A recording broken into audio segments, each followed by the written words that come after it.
I'm finally getting into the last beer that was given to me back in August by Ted and Jocke from Amon Amarth. What's up, everybody? It's Ginger Yeti checking in from home. So during the Amon Amarth tour where they were out supporting Pantera, we had a day off in Boise, Idaho. Of course, if you watch my channel, you know what I did. I went to Barbarian Brewing, one of my favorite breweries in the country. However, Ted and Jocke noticed that there was a brewery close to our hotel called Mad Swede.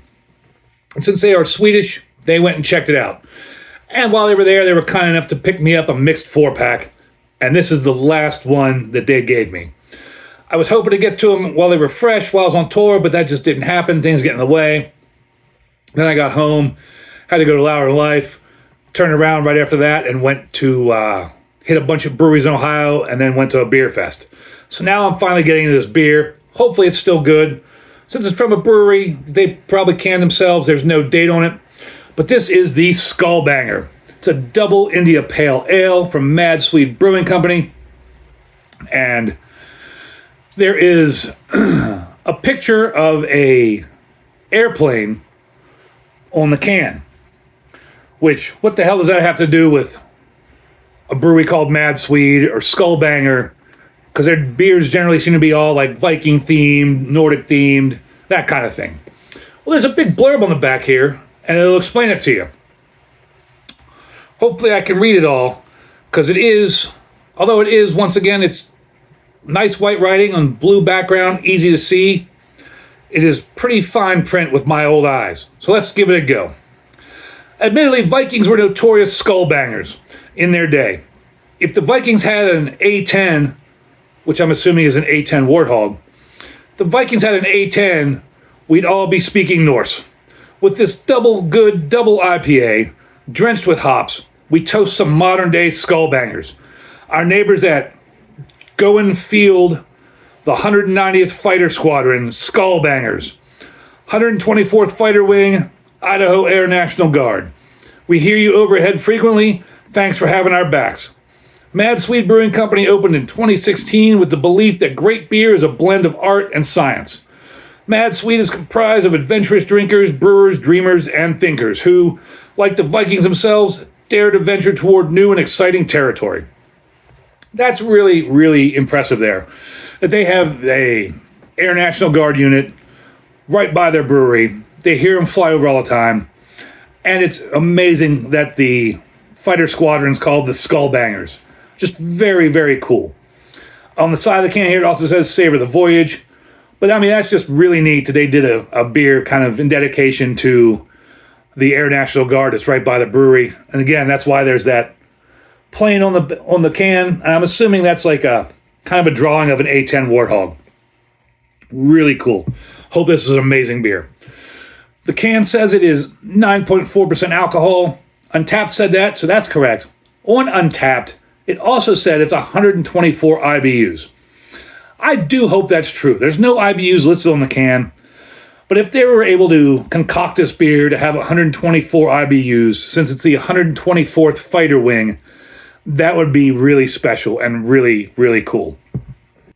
Man, I hate when I just go to say something and my mind goes completely blank, but it happens sometimes. So let's get on into this beer. On Untapped, let's get to 3.80 with 476 check-ins. Beer Advocate, it gets an 82 good with 5 check-ins. And that is a dark, like, dehydrated urine color pouring out into the glass. It's not at all the color I expected from a double India Pale Ale. Get a nose on it here.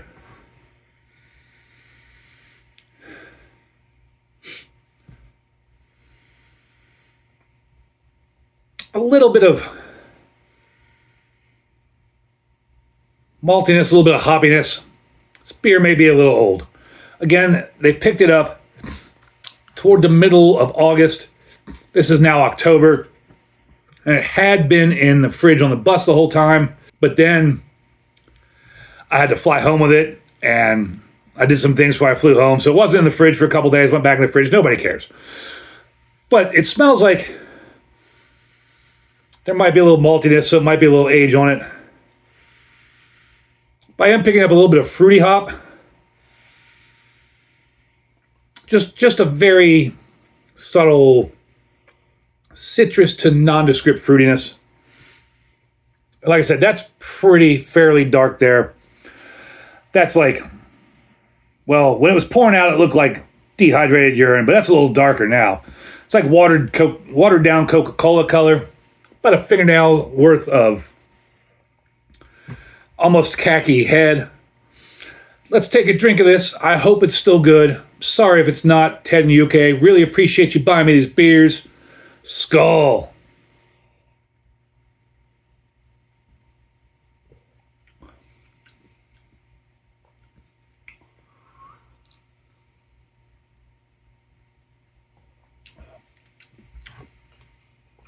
Definitely some age on that.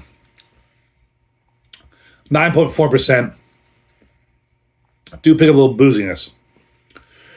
For a double, what I say it was, a double India Pale Ale, other than the booziness, it's pretty smooth.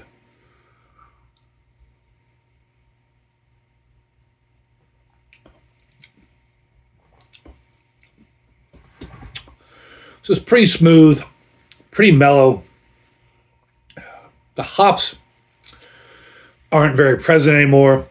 Not a lot of bitterness. Not really a lot of maltiness either.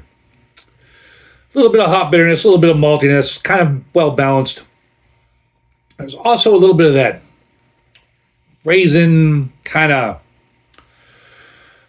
I don't know how to describe flavor, but that you start getting with some of those harvest ales and barley wines. Just a little tinge of that.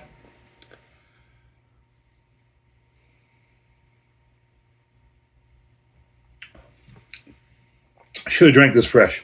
Really wish I would have drank this fresh.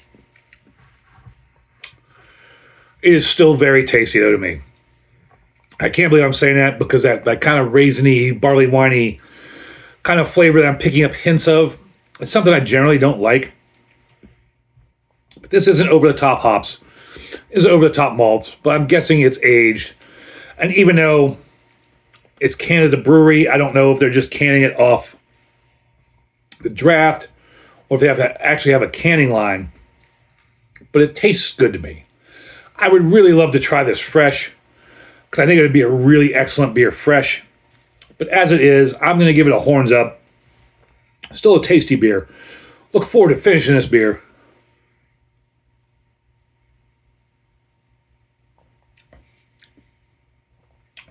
Yeah, I mean, it's just the bitterness from the hops is actually creeping up on me. When I first took a couple mouthfuls, there wasn't much bitterness at all. But the bitterness is slowly growing, kind of like when you eat a hot pepper and you like just bite into a fresh raw hot pepper. You're like, this isn't hot, this isn't hot. You take a couple bites and all of a sudden you're like, oh, it's starting to get a little warm. Then you start sweating and it starts getting warmer. Then your mouth starts burning. It's kind of what the hops are doing here. I'm not getting a real bold hop flavor, but the bitterness keeps compounding, keeps building. And again, this is another drying beer.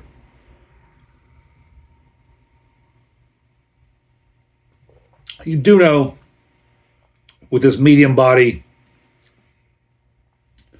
and it's almost got a tinge of like the high alcohol syrupiness to it, you do know that you're drinking a higher ABV beer. I don't know that I would say 9.4%, but I would have guessed at least 7-8% for sure on this. But overall, like I said, it's a tasty beer. I really enjoy it. Give it a horns up. Thank you, Ted. Thank you, UK. Really appreciate it. Really kind of you guys to think of me and buy me a couple of beers while you're out there at a brewery. Thank you all for watching. And as always, embrace the adventure.